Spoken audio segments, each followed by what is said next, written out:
Hello guys, welcome back to Ecube's channel. So யாராச்சும் subscribe பண்ணாமல் பார்த்துக்கிறீங்களா கண்டிப்பாக சப்ஸ்கிரைப் பண்ணுங்கள். அப்போ தான் நான் போஸ்ட் பண்ணுற ஷார்ட்ஸாக இருக்கட்டும், ஃபுல் வீடியோ கண்டென்ட்டாக இருக்கட்டும், இல்லைனா நியூ டெக் ரிலேட்டடான டெவாப்ஸ் அண்ட் டெக் ரிலேட்டட் வீடியோவாக இருக்கட்டும் உங்களை வந்து சேரும். ஸோ சப்ஸ்கிரைப் பண்ணிக்கோங்க.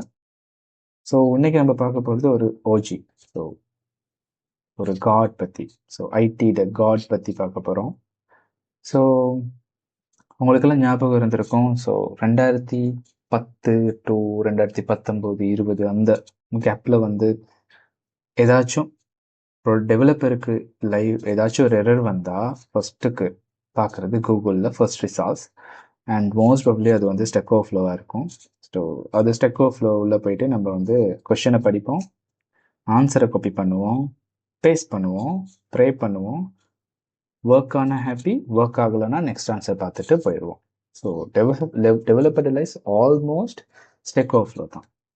அண்ட் டெவாப்ஸ் இன்ஜினியர் ஸ்பெஷலி வந்து லினக்ஸ் இஷ்யூவாக இருக்கட்டும், Jenkins issue, Kubernetes issue, AWS issue, and எந்த ஒரு சிஸ்டம் இஷ்யூனாலும் வந்து ப்ரொடக்ஷன் லெவல் இஷ்யூனாலும் எல்லாத்துக்கும் ஸ்டெக் ஓவர்ஃப்ளோ டேப்னு ஆல்வேஸ் ஓப்பன்லேயே இருக்கும் டெவலப்பர் கம்ப்யூட்டர் போய் பார்த்தீங்களா.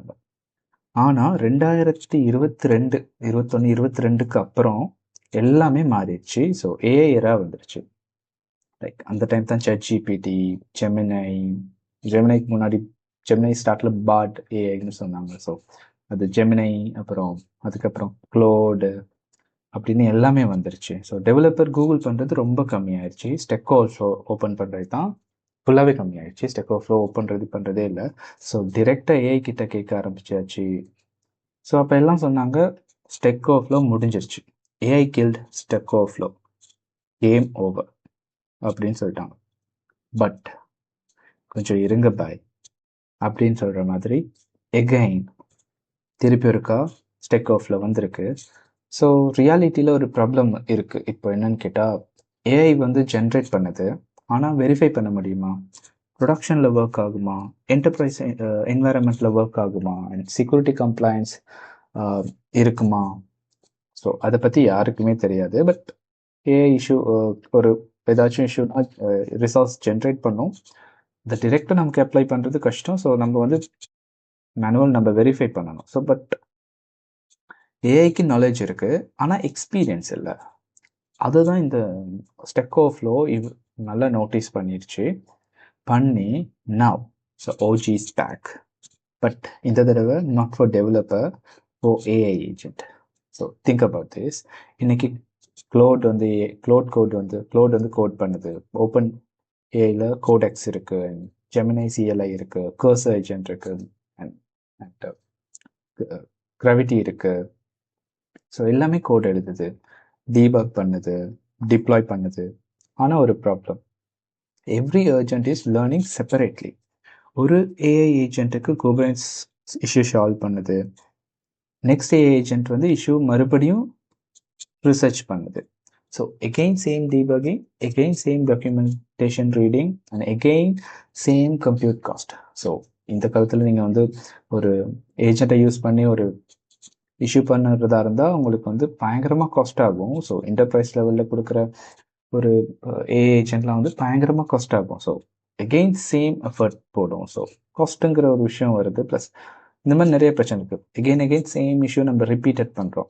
ஸோ ஸ்டெக் ஓவர்ஃப்ளோட கொஷின் என்ன தெரியுமா அப்படின்னா, அவங்களோட கொஷின் என்னன்னா மோஸ்ட்லி வந்து why should every AI discover the same solution?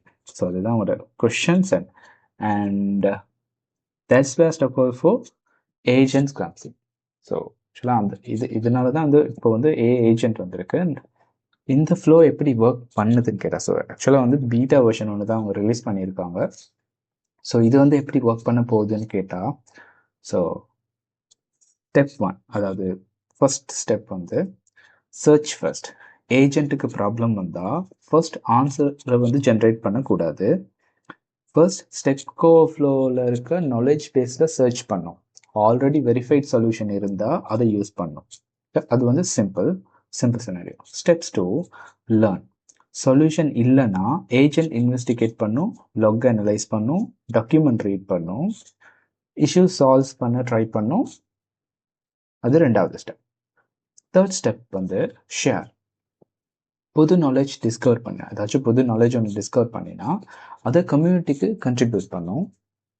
Questions, அது வந்து கொஷனாக இருக்கலாம், சொல்யூஷனாக இருக்கலாம், ப்ளூ பிரிண்டாக இருக்கலாம், ஆனால் டிரெக்டாக பப்ளிஷ் பண்ண முடியாது. ஸ்டெப் 4ல் வெரிஃபை. ஸோ இதுதான் ஸ்டெக் ஓவர்ஃப்ளோட பெரிய weapon, so secret weapon.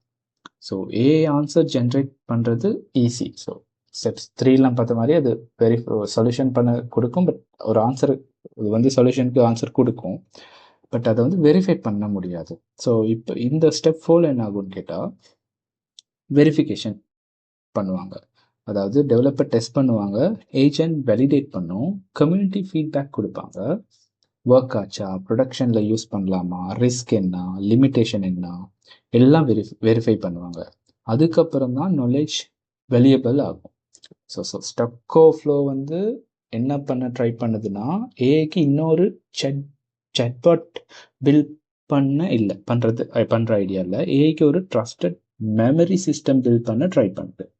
So AI answer generate பண்ணட்டும், ஆனால் ஆன்சர் ட்ரூவா, ப்ரொடக்ஷனுக்கு ரெடியா, வெரிஃபைடா, அதை டிசைட் பண்ண ஸ்டெக் ஓவர்ஃப்ளோ இருக்கும்னு சொல்லுது. அண்ட் ஆனஸ்ட்லி நான் பார்க்கும்போது இது வந்து கம்பேக் இல்லை, இது வந்து ஒரு மாற்றம்னு வச்சுக்கலாம். ஸோ 2008 ஸ்டெக் ஓவர்ஃப்ளோ வந்து டெவலப்பரை கனெக்ட் பண்ணுச்சு. 2026 ஸ்டெக் ஓவர்ஃப்ளோ வந்து ஏஐ ஏஜென்ட்டை கனெக்ட் பண்ண ட்ரை பண்ணுது. ஸோ இது அவங்களோட ஒரு பீட்டா வெர்ஷன் ரிலீஸ் பண்ணியிருக்காங்க, நீங்கள் வேணால் ட்ரை பண்ணி பார்க்கலாம். அண்ட் லாஸ்ட்டாக remember this, the future is not AI generating more answers. The future is verified knowledge shared between human and AI. And Stack Overflow want to be a place where that happens. So, நீங்கள் வந்து நிறைய பேர் video போடலாம், நிறைய பேர் சொல்லலாம் AI வந்து replace பண்ணுது, நிறைய நீங்கள் பார்க்கலாம் ஏஐ நிறைய பேர் வந்து ரீப்ளேஸ் பண்ணுது. பட் ஃபியூச்சர் கண்டிப்பாக ஏஐ வந்து ஹியூமனை ரீப்ளேஸ் பண்ண முடியாது. நம்ம வந்து எப்பயுமே டிசிஷன் மேக்கிங் அண்ட் வெரிஃபை பண்ணுறங்கிற ஒரு ஸ்டேஜில் நம்ம எப்பயுமே இருந்துகிட்டு இருப்போம். ஸோ முடிஞ்ச அளவு உங்களோட ஸ்கில்லை வந்து அப்டேட் பண்ணுங்கள், ஏஐ ஏஜென்ட்டை யூஸ் பண்ணுங்கள். ப்ளஸ் ஏஐ ஏஜென்ட்டை யூஸ் பண்ணுறது மட்டும் இல்லை, ஏஐ ஏஜென்ட் கிட்ட கரெக்டாக எப்படி நீங்கள் கொஷன்ஸ் அண்ட் அதுக்கிட்ட எப்படி நீங்கள் கரெக்டாக கேள்வி கேட்கணும், அதை எப்படி நீங்கள் கரெக்டாக டெசிஷன் எடுக்கணுங்கிறத வந்து லேர்ன் பண்ணுங்க. பட் அது வந்து எக்ஸ்பீரியன்ஸில் தான் வரும். ஸோ நீங்கள் வந்து நிறைய ப்ரொஜெக்டில் ஒர்க் பண்ணுங்கள், நிறைய இஷ்யூஸ் நீங்கள் பார்க்கணும், இஷ்யூஸை வந்து நீங்கள் சால்வ் பண்ணணும், நிறையா டெக்னாலஜியை பற்றி நீங்கள் வாசிக்கணும், நிறைய ஆர்டிக்கல் வாசிக்கணும். ஸோ இதெல்லாம் நீங்கள் வாசித்தா தான் நீங்கள் வந்து உங்களோட நாலேஜை வந்து பில்ட் பண்ணலாம். ஸோ லேட்டஸ்ட் ஏதாச்சும் இந்த மாதிரி related video and DevOps related content எதுனாலும் இந்த வீடியோவில் நான் போஸ்ட் பண்ணுவேன், இந்த சேனலில் போஸ்ட் பண்ணுவேன். ஸோ ஃபாலோ பண்ணிக்கோங்க அண்ட் சப்ஸ்கிரைப் பண்ணிக்கோங்க. தேங்க்யூ.